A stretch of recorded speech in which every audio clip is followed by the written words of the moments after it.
السلام عليكم البنات، كي دايرات؟ لاباس عليكم؟ كنتمنى تكونوا بخير وعلى خير. اليوم ان شاء الله هذا الفيديو ماشي ديال الطبخ البنات، شفت لكم وصفه ديال الكحبه ولا الكحه زوينه البنات. هذه الوصفه هذه اول حاجه فيها وهي تغريس ولا عود غريس. هاد العشبه البنات غادي تلقاوها عند العطار، غير 10 دراهم، غيعطيكم فيها الخير والبركه. غدير لكم شحال من مره. هي تقريبا بحال القرفه، ولكن هي هشيشه على القرفه واللون ديالها صفر.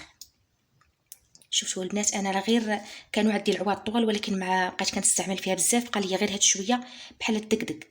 هاد العشبه البنات مفيده بزاف. بالنسبه للكحه الحساسيه، مزيانه للمعده، الناس اللي عندهم جرثومات المعده، مزيانه للمصران، الناس اللي عندهم تخت في الكلاوي. بالنسبه لهاد العشبه البنات انا ما كنحط لكم شي فيديو حتى كنكون مجرباه، يعني راها زوينه بزاف. انا شخصيا وافقتني على الدواء ديال الطبيب، دوزت على الحساسيه وعطاوني الدواء، ولكن ملي كنقطعو كنرجع كما كنت. الحمد لله ملي تبعت هاد الوصفه هذه الحمد لله وليت بخير. بالنسبه للبنات كتقاد حتى نسبه السكر في الدم، بالنسبه للناس اللي كيعانيو من مرض السكر حتى هي كتوافقهم. راها زوينه البنات، عندها عده فوائد. وهنايا عندي العسل الحر. العسل البنات ضروري يكون حر 100%، ما ديروش معاه شي عسل عادي. هنا فين كاين هذا خاص ضروري يكون العسل حر الا بغيتوها توافقكم. بالنسبه للعسل البنات راه غتحتاجوا غير 2 معالق ولا ملعقه ونص، ولكن يكونوا حرين. غندوز البنات باش نطحنها، وبقاو معايا ما تقطعوش الفيديو باش نوريكم الطريقه ونوريكم القياس اللي غادي تاكلوا. صافي البنات، هي طحنتها بسهوله دغيا كتطحن. طبيعه الحال كان الحال الجو سخونه البنات، غسلوها وشمشوها مزيان عاد طحنوها. الا كان الجو بارد فزوا غير زويف ومسحوها به مزيان صافي، وخليوها حتى تنشف وطحنوها. غناخذ دابا القياس اللي غادي يخلط ليا هاد القياس هذا. عينكم ميزانكم. انا درت 2 معالق ديال العسل، انا درت كميه كثيره.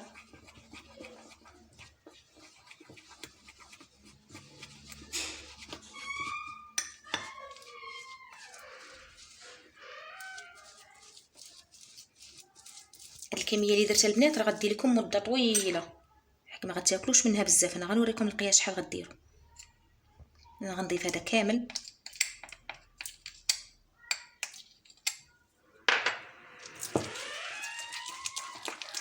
انا البنات درت اكثر من 2 معالق على قبل، حيت درت كميه كثيره. تقدروا نتوما ديروا قل من هذه الكميه هذه.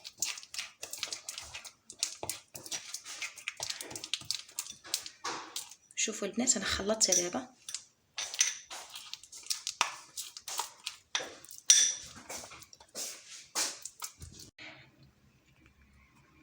صافي البنات، انا خلطتها.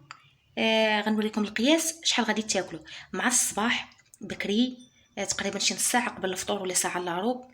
انا ملي كنصلي الفجر كناكل منها شويه، ماشي ديما غير في حسيت براسي بانني مخنوقه ولا فيا الكحه. شوفوا البنات القياس اللي غادي تاخذوا مع الصباح. قياس الا خليتوها قاصحه خذوا قياس الحمصه ولا جلبانه، ما تاخذوش منها بزاف، مع هي ماره المذاق ديالها مار بزاف.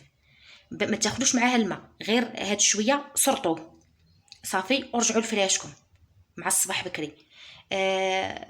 ماشي بالضروره ترجعوا للفراش، ولكن غير ما تاكلوش من وراها هذيك الساعه. شوفوا البنات، واقيلا الكاميرا كتبين بزاف، ما تاكلوش منها بزاف، غير شويه تقريبا غير بالراس ديال الصبع ديالكم هاكا صافي. غير هذا راه كافي، الله يجعل البركه، غير هذا. ونزيدكم البنات تقدروا هاد التغريست هذه مخلطه بالعسل. بالنسبه للبنات اللي عندهم الاثار ديال حب الشباب حتى هي مزيانه، ديروه معصك 2 مرات في السيمانه المده ديال ربع ساعه وتغسلوا وجهكم، راه كيحيد حتى السيكاتريز ديال الحبوب. غندوز معكم دابا البنات الوصفه الثانيه ديال الاطفال. بالنسبه لهاد الوصفه هذه ما تعطيوهاش للدراري الصغار، كنأكد عليها. الدراري الصغار ما تعطيوهاش ليهم، تقريبا من 16 عام والفوق ولا 17 عام يكونوا البالغين. تعطيهم هما هذا القياس هذا صافي، غير يتشافاو وصافي وقطعوها حبسوها. ولا حسيتوا براسكم عيانين عاودوا ثاني استعملوها. بالنسبه للدراري الصغار كنصحكم ما تعطيوهاش ليهم، مع حاره شويه بزاف. بالنسبه غنوريكم البنات، ندوز معكم باش نوريكم الوصفه اللي غديروا للدراري الصغار، راه حتى هي مجربه. بالنسبه للدراري الصغار البنات، هاد الوصفه غتجيكم غريبه بزاف، ولكن راه عندها واحد الفوائد واعره بالنسبه للوليدات الصغار اللي فيهم الكحه ولا الكحبه. راها كتحيد سير بلاص. عندي البنات هنا فرماجه عاديه ثلثه ولا مربعه،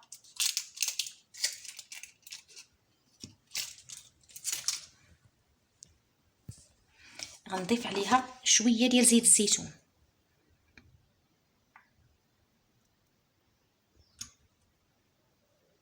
تقريبا قياس ديال ملعقه صغيره ولا كبيره. زيت الزيتون راه غير مزيان. صافي البنات غادي نبقى نخلط فيها حتى تخلط مزيان مع هذا الزيت.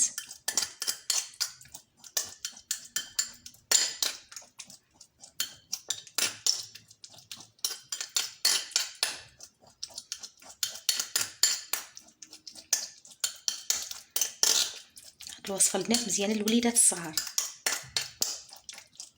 حتى الدواء هو بزاف البنات راه كيقلل المناعه. اللهم مره نديروا هذا الشيء طبيعي، ما فيش شي حاجه اللي صعيبه ولا كلشي صحي. صافي البنات هذه ملي تمعسوها مزيان مع الزيت، عطيو لوليداتكم، عطيوهم ياكلوها كامله، ماشي غير ملعقه ولا هاد الكميه كامله تكال. ياكلوها في الفريش صافي، وتقلوا الوليد وخليوه ينعس، وان شاء الله بالشفاء. هاد الوصفه حتى هي راه مجربه البنات، وكنتمنى البنات الوصفات ديال اليوم ينالوا اعجابكم. وما تنساونيش من اللايكات، ولا كنتو اول مره كتزوروا القناه ما تنساوش الضغط على زر الاشتراك وتفعلوا الجرس باش يوصلكم الجديد ديال الفيديوهات ديالي. ونتلاقاو في فيديو جاي ان شاء الله.